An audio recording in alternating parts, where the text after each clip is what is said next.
we're here with another success stories. We're here with Lieutenant Junior Grade Nyguard, and he's gonna talk to us a little bit about his Navy experience so far. So, just to start off, how long have you been in the Navy? I guess it depends on how you look at it. I went to the Naval Academy, and I got there the fall of 2017. But technically, my Navy career started when I graduated there, which would have been the spring of 2021. So I've been in for a little under 4 years now. Okay. So we're just going to kick it off with the questions. First one we have for you is, what inspired you to join the Navy? And was there a specific goal that you had when you did that? So my family has a long, kind of Navy history. I have, 2 grandparents that were in the Navy, 2 uncles that were in the Navy. And specifically I had one uncle who went to the Naval Academy, and just kind of hearing him talk about it and his experience, I thought, man, that sounds really cool. So it's kind of a way for me to continue the family tradition, get an education, and also, give back, serve my country. Sure, yeah. Was it an overall good experience going to the academy? Yeah, I mean, it definitely, I think like anything worth doing, there's times where it makes you question, why am I here? Am I here for the right reasons? And do I want to be here? But I'm without a doubt glad that I went to the academy, and I had some pretty cool experiences there and met some awesome people and some great friends. Great. Yeah, well, that's good. You're actually the second person I've met who's gone to the academy. Our CO here went to the academy as well. Yep, I met him for a little bit as well. Yeah, so it's just interesting, the community that's built around it. So, The next question I have for you is, what role do you have in the Navy, and what does a typical day look like? Right. So I'm a naval aviator, and I just finished flight school, so I can officially call myself naval aviator instead of a student, which is cool. Yeah. So far my naval career has comprised of training, and I did grad school immediately after graduating from the Naval Academy. So it's been education and training, and a typical day during training is either have classroom time, a simulator event, or an actual flight event.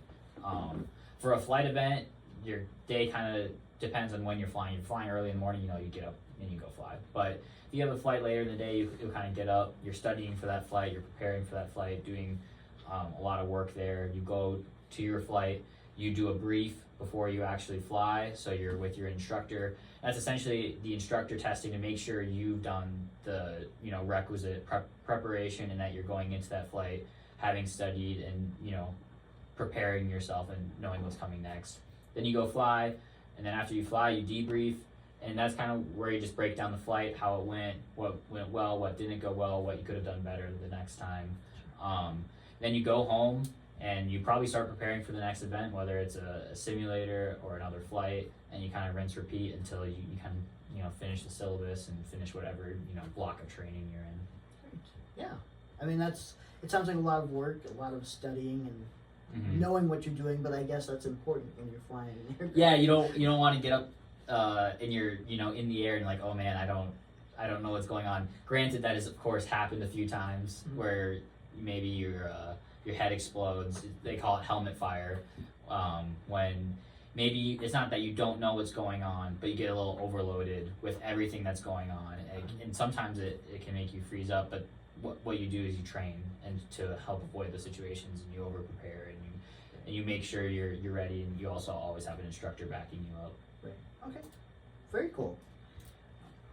So I would guess I'd know what some of the new skills are, but the next question is, what new skills or certifications have you gained through the Navy that you may not have gotten elsewhere? Right. So my job, flying. Right. Like I had 0 flight experience going into the Navy, and I can confidently say now I can fly a plane, and I don't think I would ever have had that opportunity if I would have stayed in the civilian world. Sure. And so yeah, flying is kind of the short answer to that. Yeah. And where are you going at this? What we call the platform. What platform are you going to be flying? Yeah, I'll be flying the P-8 Poseidon. It's a 737 equipped with sub-hunting capabilities, and so I'm going to go learn to fly that down in Jacksonville, and from there I'll either go to Jacksonville, or I'll stay in Jacksonville, I should say, for my fleet tour, or I'll go to Whidbey for my fleet tour, Whidbey Island out in Washington. Sure. Where would you prefer? I think right now I want Whidbey. I'm more of an outdoors kind of guy. I'm not a huge beach person. But that being said, I have friends that are in Jacksonville. I have friends that are in Whidbey, and everybody seems to like where they're at. Cool. Next question we have for you is, how has the Navy helped you advance your career or education? Right. So I mean, like, I kind of have the Navy to thank for both of those things. So I graduated from the Naval Academy, so like I got my undergrad through the Navy, and then I was kind of afforded the opportunity to go to grad school. The Navy didn't pay for my grad school there, but I was in the Navy while going to grad school, so they were supporting me, through my salary and whatnot, and I was able to get grad school done right after undergrad. So I mean, I have 2 degrees right now, both in large part thanks to the Navy. Yeah. There's lots of programs out there, and I think I've mentioned to you before, I'm trying for the State 21 program. Mm-hmm. There's the Academy, there's NRLTC. There's a lot of opportunities to kind of advance the career and the education at the same time. Yeah, and you can go into the Navy too. I have a lot of friends that did OCS, so the Navy didn't help them get their undergrad education, but once you're in for a certain amount of time, you get the GI Bill, and they can further their education that way as well. Yeah. So this next one can be tough, but have you faced any specific challenges along the way, and what did you do to overcome those? For sure. The one that kind of comes up is technically, I guess, before you could say I was in the Navy, but while I was at the Academy during COVID. We all live at the Academy in one dormitory, one hall, and so it's not a environment conducive to COVID because you have thousands of people in one building, and it's not conducive. So I had like a couple of leadership roles at the Academy during that time, and so I had to kind of help navigate people through that, and it was definitely a lot of like learning experiences, experiencing something completely new for the first time, and having to work through it. So you have to lean on the people around you. I kind of just let people know that you're doing the best they can, and if you really are doing the best you can, it's evident. And just trying to communicate as much as possible, and work with others, and try and come up with unique solutions to kind of difficult problems. So, and this is just listening feedback. Would you say that the kind of skill or the part that helped you overcome those challenges was being able or having the confidence and relying on others as well? Yeah, I like how you kind of said confidence, relying on others, because I think it does take some confidence to understand that you don't know everything, and that other people will come up with better ideas than you. Oftentimes, and so kind of having the confidence to be like, I don't know everything, and lean on the people around you is huge. And we were definitely having to do that a lot because it was a unique problem, and nobody in the entire country had all the solutions, and so you had to kind of pull from multiple places for sure. Yeah, and that one kind of leads into our next question: is how has the Navy helped you grow personally and professionally? Yeah, I would say maybe kind of going down a different avenue with this one, but you're always busy. You probably have experienced that as well. So you kind of are perpetually feeling like you have a million things to do and the time to do like 3 of them, right? So the Navy definitely kind of teaches you how to time manage and prioritize, like what really needs to get done, what do I absolutely have to do before the sun rises tomorrow, and etc. And I think that also gives you like good perspective as to what matters. I think being in the Navy has made me value like time way more than anything else. Like there's things that people want, there's money, there's professional development, acknowledgement of your successes and all that stuff. But I think the Navy's kind of taught me that like time and being with the people that you love and the people that you care about is kind of what really is valuable to me. And so I think the Navy's kind of helped me grow in that way, and then the Navy's kind of adjusted my perspective as well. Yeah. No, and I'm gonna kind of rewind a bit there. Like the time management thing is more than just a professional level. It's definitely a bullet point when people talk about getting a job, starting a career, and having time management skills is important. But it's beyond that with the Navy because it's your entire life. Yeah. You have to manage your work. You have to make sure you have time to study, like you did when you were in school, or even for flight school. Right. You have to manage the time with your friends or your family, and your personal time. Even though it could be overwhelming to set the time aside, it's an important piece of the puzzle. Right. So it goes beyond that, and I appreciate you did bring that up because it is honest to goodness. We're always busy, always something to do. You have to be able to, and again, professionally, personally, turn that switch so that you can recuperate and then turn that switch and go back. And that's it's not just something that happens; it's a skill you develop. Yep. So that's a great thing to bring up. So you've done some time in the Navy, a lot more training. Right. But what is one of the favorite experiences you've had so far? Yeah, so this would be a more recent experience during my last phase of flight school. In flight school, you have what's called cross countries, and it's essentially, you do a lot of your flying where you're based out of. So like I've been based out of Pensacola, Florida, and Corpus Christi, Texas. So when you're kind of doing your daily flights, you fly around that area. And the whole point of the cross country is to have a weekend where you fly out of the area and you get to maybe kind of used to flying in different spaces and you just experience something else. So for my cross country, when I was down in Texas, we flew up to Ann Arbor, Michigan, and for that experience, we got to do the flyover for the University of Michigan USC game.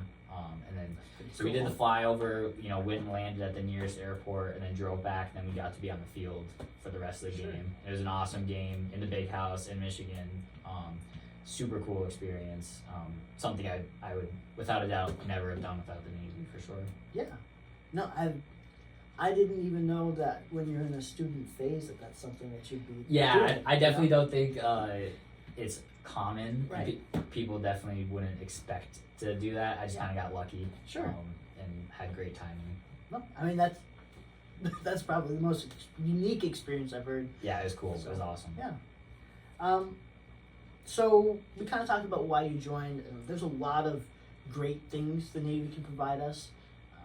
And we can talk to people until they're blue in the face about the Navy, and they can still be hesitant about it. So if you were addressing someone who's thinking about the Navy, truly considering it as a career path or a stepping stone to start their life, but they're just unsure about it, like what would you tell them to either help them, not really convince them to join per se, but to help them make that decision? Yeah, I'd like to say that the Navy isn't for everyone. The military isn't for everyone. That's totally fine.